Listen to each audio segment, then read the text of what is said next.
It's match day as Arsenal take on Wolves in the Premier League with a battle about to commence for a very exciting transfer target. This is the Arsenal Transfer Show.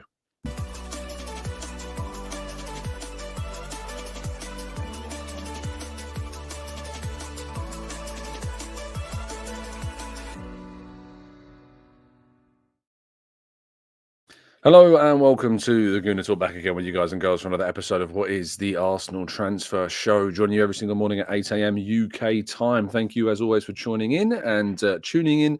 And yes, we're in new surroundings this morning. I'm away this weekend, as I've mentioned in yesterday's show. So I'm hoping that the audio is still okay for you. I did manage to remember my microphone. I didn't remember the usual camera. So I'm using the Mac camera. I'm hoping that it's okay and all clear and crisp and as much as it can be. We are on the hotspot because the Wi-Fi is not too great where we are. So I'm hoping it's still coming through clean and clear for you guys and girls. So thank you, everyone that's listening and tuning in. Very much appreciated. Morning to those joining us live in the chat box. Blackshine, Carlton, Rich. We've got Matt G. We've got Dave. We've got Glenn. We've got Maximius and Mike. Good morning to you, and plenty more in the chat as well. I haven't got my mouse either, so kind of tapping on loads of comments is it's a little bit more of a challenge this morning. But yes, let's jump into today's stories. We start with Oleksandr Zinchenko, who is moving closer to an exit from Arsenal. Suggestions are that Borussia Dortmund, of course, as we've known for a little while, have been intrigued by the possibility of signing Zinchenko. This is interest that, to my understanding, has been quite long-standing as far back as last summer, but also other clubs are now searching for potentially trying to do some business as well, with Atletico Madrid interested in potentially signing Zinchenko too. There are feelings that a bid of 20 million euros, not inclusive of add-ons, could be what it takes to get a deal done to sign Zinchenko during this window. And certainly it would help, you would imagine, Arsenal maybe to be a little bit more financially frivolent if indeed they were to secure a sale of a player like Zinchenko during this window and open up the possibility of adding a few more quid onto any potential signing that they might try and make during this transfer window on the incoming side of things, which would be very positive indeed. But the main story surrounding Arsenal this morning is on Sverre Nypan, the Rosenborg and Norwegian international midfielder who is garnering a lot of interest from a lot of clubs over the course of the last few weeks. The expectation is that he will move during this transfer window, and David Ornstein dropped what looks to be his first real Ornstein-Orny Arsenal bomb of the January transfer window, reporting yesterday that Arsenal are indeed working on a deal to sign Sverre Nypan from Rosenborg. No agreement or decision on the 18-year-old's future. The situation remains open, but talks with Rosenborg and the players' camp are advancing as Arsenal try and land the Norway youth international. Now, from a personal perspective, I'm aware that Odegaard has been a really big factor in this. Discussions, of course, taken place with Manchester City, where Erling Haaland currently is as well. The challenge that Arsenal have got when it comes to kind of a deal for Nypan, which has been suggested at first, it could be £10 million. There's been more recent suggestions it could be close to £15 million because it is a very exciting young player, despite being just 18 years of age, is that, of course, City have their City Football Group, which allows them a greater ability to loan players out and to give them more senior minutes and to kind of highlight a pathway to senior football a lot more obviously, whereas Arsenal don't have that. Arsenal would need to sell a project to Nypan to suggest, here is the pathway, here is our plan and what we're going to do to give you the opportunities that you need to grow and develop and get regular minutes that are important to you, whilst also seeing that pathway through to the senior first team. Now, I think Arsenal can absolutely do that because we have got a situation where Jorginho and Partey are both moving on, or expected at least to move on in the summer, and that opens doorways for a player like Nypan as well. You've only got a player like Zubimendi potentially coming through. Mikel Merino signed, yes, but is obviously in the latter stages of his 20s. There's no guarantees that he's going to be in the midfield in the long term. So yeah, a very exciting young player that Arsenal would really like to get their hands on, but will face significant competition in trying to get the player through the door. Lots of reports that he was in Manchester yesterday to have talks with Manchester City. You can imagine that he'll be having talks with a number of clubs, and it wouldn't be a surprise to see him travel down south anytime soon to have discussions with other interested parties as well. But Arsenal are amongst those teams and are advancing on a deal for Sverre Nypan. Now, Mikel Arteta faced the press yesterday, in which he provided a lot of information actually about Arsenal's situation and their injuries as well. Boost to the squad with Miles. There is nothing serious on the scan, so it'll be a matter of today having a meeting with the medical staff and a training session, and whether it's too early or not.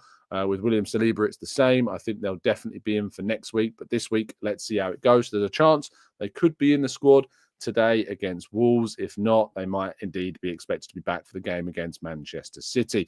Ben White, however, still not available at this stage, but there is a feeling that we are getting closer to seeing Ben White involved in the action in the coming weeks, which would be really, really positive as well. Now, there was another back and forth in a press conference with one of the journalists. I believe it was with Sky. And Arteta was asked about kind of the noise outside of the club and the suggestions that Arsenal categorically have to sign a striker, and that clearly Arteta doesn't share that same sentiment.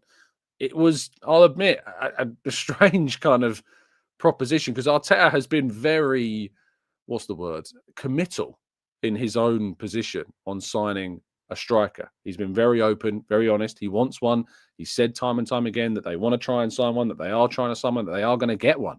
He's been very committed. And he said, I don't share what. Have I ever said no to a striker? And he said, my opinion is clear. We lost two very important players in Bukayo Saka and Gabriel Jesus. So we lack goals, we lack people, and we lack options in the front line. It's clear. If we can get the right player, that's what we're actively looking at. Any player? No. Someone that makes us better and has an impact on the team. We need some help. We're very short already, but the team is coping. We have to do what is right for the club. And that is the right way forwards. Arsenal absolutely need to go out and sign the right player. This desperation from fans to see anybody come through the door between now and the end of the January window is not the right approach. Bodies are not going to help us. We don't need another Raheem Sterling in the squad. We don't need another panic buy. And the ironic thing is, of course, it would be more likely to be a buy at this stage. We certainly don't want to buy the wrong player. We need to get the right player through the door, and we need to do it, of course, on our own terms. But we do need to be somewhat flexible in that valuation of those players as well. So we need to try and get a player in, but we cannot compromise on quality. Not at all. Not a chance. Not something I want to see Arsenal do whatsoever. He continued by saying, if we were told if the window were to shut and the club hadn't yet signed somebody, he said that's an option because it doesn't depend on us or Mikel in terms of kind of what he's doing, or our will. It depends on the market and many other factors. He confirmed that they're not considering cancelling the loans of Neto or Sterling. That was never a consideration. It never was thought to be a consideration, but there was a consideration about the cancellation or the negotiations to cut short the end of Fabio Vieira's contract with Arsenal, with Porto, to return to Arsenal. He was also asked on Matheus Cunha, and he said, as you would come to expect by now, we do not speak about players from other clubs. He was asked about Aiden Heaven's future. He said, I cannot talk about anything there either. So clearly, that's a situation where you've seen him asked about players in the past, and he's talked about, wanting to keep players. He just simply kind of batted away that question, whether that's an indication about how that deal is going. And it seems he's more likely to lead the club. Make of that what you will. He was asked about the fact that he said that his team hasn't always got what it deserved. Is there a danger of that creeping into the players? He said, that's a fact. We cannot feel sorry for ourselves. Certain elements, certain things, certain moments, we have to elevate those standards. He's saying the words. We need to raise our standards. He was asked about the striker being the right for the club factor into their summer plans. And he said everything is factoring into those. We have certain resources in the ability to recruit certain players, develop certain players, everything. In a positive note, we have certain players probably nobody expected to have participation this year. And they've had a lot of that, and that is a bonus as well. Just know the funny where I'm sitting is all the people I've gone away with are like walking past the window can see me podcasting, which is a little disconcerting. Trossard and Martinelli, the past few weeks, they've been very good. He was said they've brought a lot of threat. How have you felt their past few weeks have been? He said, very happy. They made another step forward, impacting the game in a more powerful, more consistent way. And it's a great asset to have. They're really important, and both in a good moment, and gives the team a very good threat. So yes, overall, it's clear that there is, from what we're hearing, positivity about the kind of players that we might be getting back very soon in the squad. And Arteta is very committed when it comes to saying, what we need. He knows we need a striker. You know we need a striker, or at least a forward. We all know that we do. But we also cannot categorically compromise on quality nor on our valuation of players, because it is important that we don't overstep the mark in terms of overpaying, because it can affect us in terms of us spending on other players that we definitely also do need moving forwards as well. And that is all she wrote. And we're going to go to the part 2 and our little mini preview of today's game against Wolves right after this.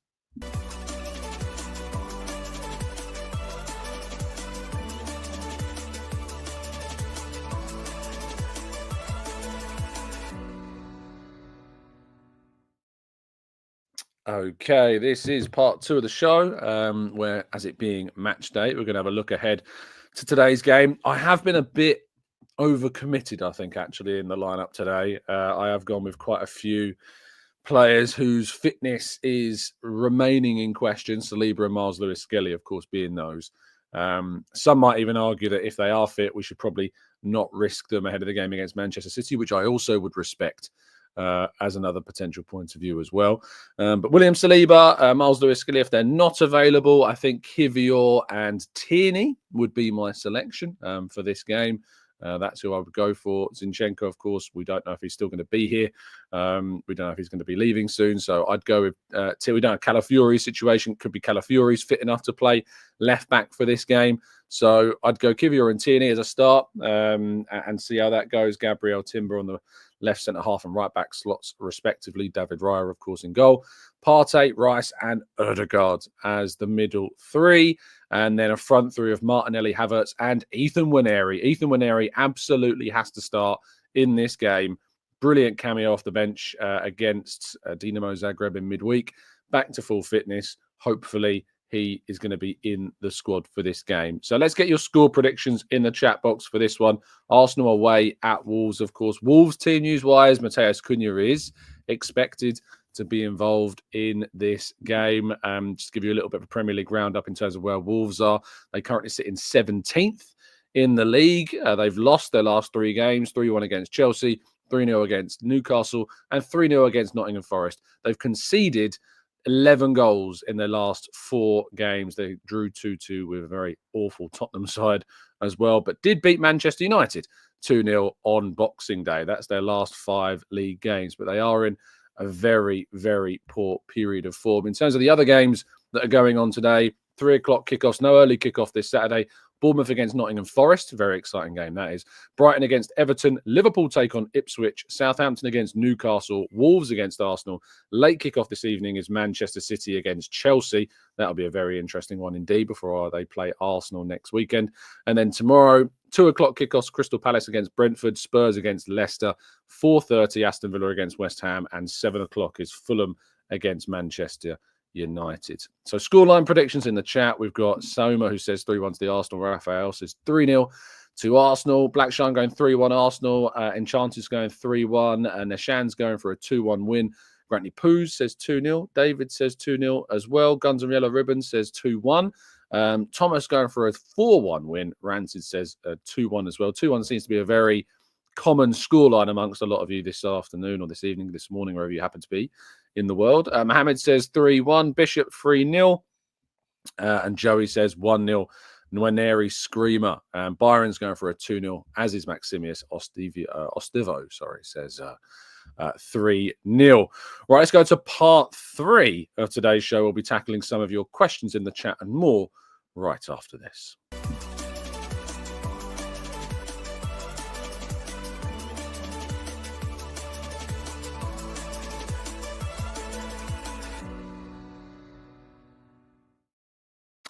Right, this is part 3 of this morning's show, where we're going to be going into the chat over the next 10 minutes or so to tackle some of your questions. So if you've got one, please do drop a big capital Q into the chat, and it does help me out in terms of picking out those questions. So Enchanted Edition hits us off with a question about how much is Sverre Nypan going to cost. As we mentioned in part one, the expectation is around 10 to 15 million pounds. That's what we're looking at as potentially a amount of money that it would cost to sign the talented youngster. Ryan says, Tom, who are your top three wingers that you would like to see Arsenal sign? I think I'd go with Mateus Cunha, Antoine Semenyo, and Brian Mbeumo.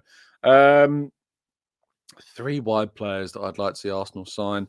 I think I'm more looking at the left-hand side because it's really difficult to try and find that right-sided player to replace Bukayo Saka when he's not fit and want them to be available. Of course, it's really easy to pick a player like Mbeumo, for instance. But also it's important to look at Ethan Nwaneri's pathway and what he can produce in the side as well. So I'd look at Nico Williams still as a player that I like a lot and think that we should be looking to potentially sign. Jamie Gittins at Borussia Dortmund is another one that I like a lot as well. Certainly someone that I'd be looking to consider on that potential option. And another left-sided player. I mean, Cunha can play off the left, but the price tag is very, very significant. So I'm not 100% sure that's the right profile that fits this team. Another left-sided player, though. It's a tough one. Maybe I'll think of another while we're getting through the show and someone will give me another option. Ryan says, Byron Brendan, I don't consider that to be cheating. I was just in response to another comment. What's cheating? I'm very curious now what the comment was. Let me try and find it. Yeah, what's cheating? I'm really curious. I don't necessarily mean cheating financially, but we need to cheat on the pitch. Well, this is very interesting. It's a back and forth I've clearly missed in the chat box, and I'm having to scroll up a hell of a lot to try and find out the origins of this discussion. And I can't, for some reason, find the first comment, which I know is absolutely no help to anybody. It's a bold statement. What's the bold statement? I'm really curious what it is. Someone wants us to cheat for some reason.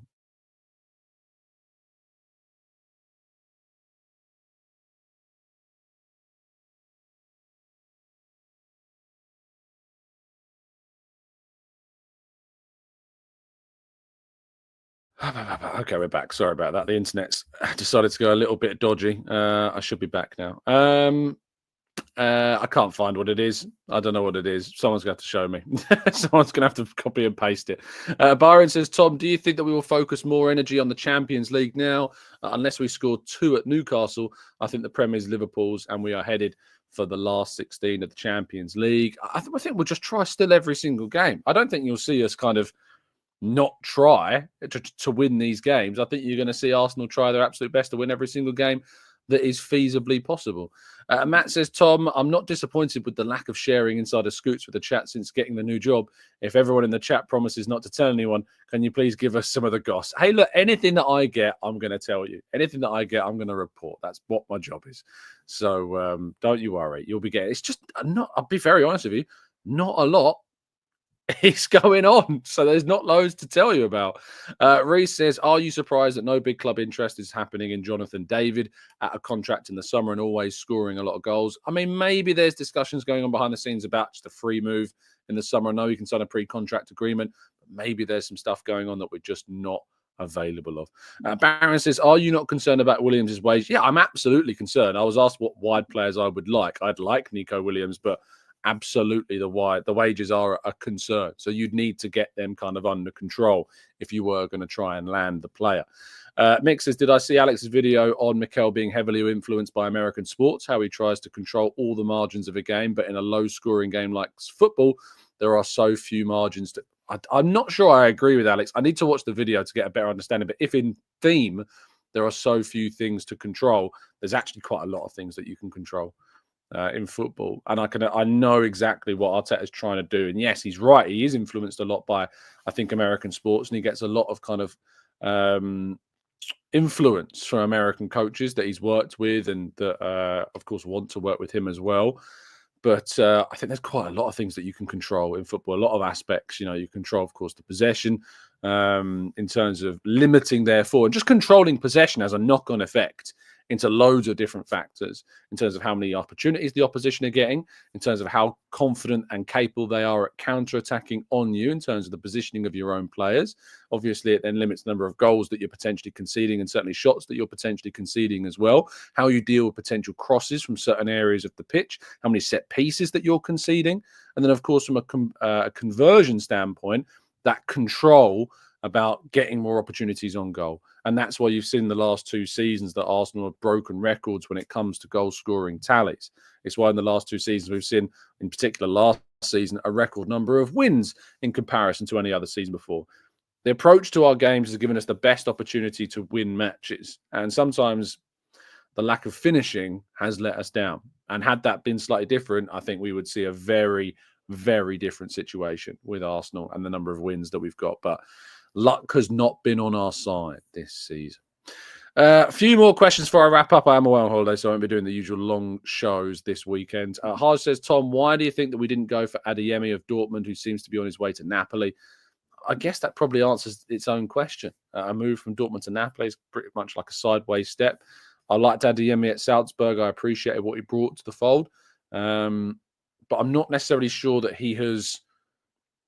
I'm not necessarily sure Adeyemi has developed to a standard that would make me think he's going to go and be the next level in the Premier League with a club like Arsenal. And I like him. I'm just not sure. I mean, that's a pretty sideways step in terms of a transfer.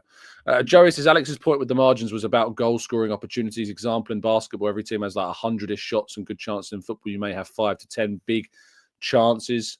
I mean, it depends upon, I think, those 5 to 10 big chances when you've got that clinical approach or a clinical forward is a lot, and you can score a lot of goals. We just don't have that right now, but he believes that we can still score plenty of goals. We are lacking, of course, a key goal-scoring figure in the team right now in Bukayo Saka, who is obviously a big part of that as well. So that's certainly one to think about. Mohammed says, any thoughts on Marmoush, Kolo and Lewis-Skelly? I believe any one of those start for us. Easily, it seems to be. I mean, Kolo Muani, I don't think starts for us, mate, to be honest. Marmoush, does he start over Havertz? Maybe gradually, certainly not initially. Lewis-Skelly, maybe on our left-hand side, gets that opportunity. But I don't think it's as cut and dry, Mohammed, as you think. I really don't. I mean, Kolo Muani has been very poor. He would have been a decent loan option, but he would have only started in place of maybe Saka while Saka was out. And even then, Waneri might have given him a good run for his money. Giorgio says, seen from an ITK that the board has told Arteta to get what he can from the current players. I mean, take that with a pinch of salt, mate. Ryan says, Tom, are you surprised that all these clubs needing a striker haven't gone in for Osimhen? Does the lack of interest in him suggest that he is not a team player and would cause issues in the team? Ryan, I think that I don't think we can go that far in that sense. But I think what we can glean from that is that there's an obvious double situation. It happened in the summer. None of those teams went in for Osimhen. He went to Turkey, could have gone to Saudi as well. And in January, that situation has not changed. And it will be interesting to see what happens, of course, in the summer with Victor Osimhen as well. Maximia says, Tom, the Deloitte Football Money League is released and Arsenal are back in the top 7. Enviable wages to revenue ratio.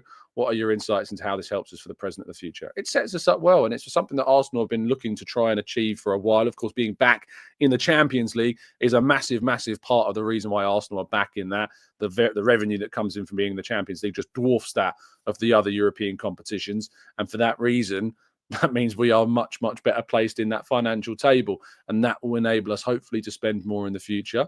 But there is still an approach from Arsenal and an intent from Arsenal to have a more sustainable feel about how we do business. I know that's not going to be music to people's ears, but that is the approach the club are going for. And that is the approach that they want to achieve. They don't want to be in a position that other clubs have been in financially, where they're kind of riding the edge of the cliff, if you like, with different financial restrictions, and that's the way they want to go about it. And I can only apologise for those that are annoyed by that. How much was the t-shirt? I don't know. It's like 40 quid, I think, from the Arsenal website, something like that. Arnold says, Douglas Luiz, alone, Sesko or Gyökeres, game-changing left winger.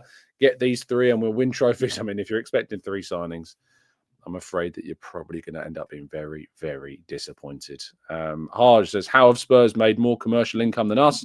Obviously, the stadium and the commercial deals that they have done with their stadium is going to be a big part of that. They have a lot of other sports and other venues and other and activities like concerts and stuff taking place in the new stadium. So Haj, that's why.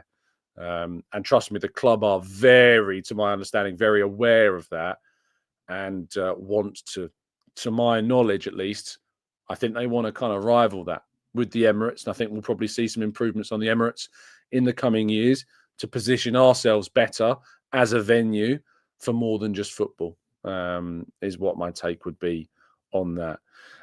P Sharp says, Tom, you're obviously big mates with Charles Watts. Any chance of a bit of a collaboration? I don't think I've seen you do one of the show. I've been on Charles' chat. Charles has been on here. I'm sure Charles has been on here. And trust me, I've tried a couple of times. He's a very busy man, is Charles. Hopefully you'll see him very soon indeed. I think you saw me on his channel the other day. I was walking down to the Arsenal training pitches and all of a sudden I got Charles saying, Tom, wave to the camera. And I haven't actually seen that clip yet. But some of you tell me that I was spotted on the channel the other day in my massive winter coat that makes me look about 3 sizes bigger than I actually am. G says, people forget, although we only spent a certain amount of money, that the Rice deal that we gave West Ham another 35 million this summer, and they'll get another 35 million to finish the deal next summer too. On the volley says, if a self-sustaining model does not deliver success in line with fan expectations, it could lead to a loss of support and strained relationship between the club and the fan base. I mean, yeah, but that could be the case for anything, couldn't it? You're spending huge sums of money and also not winning anything.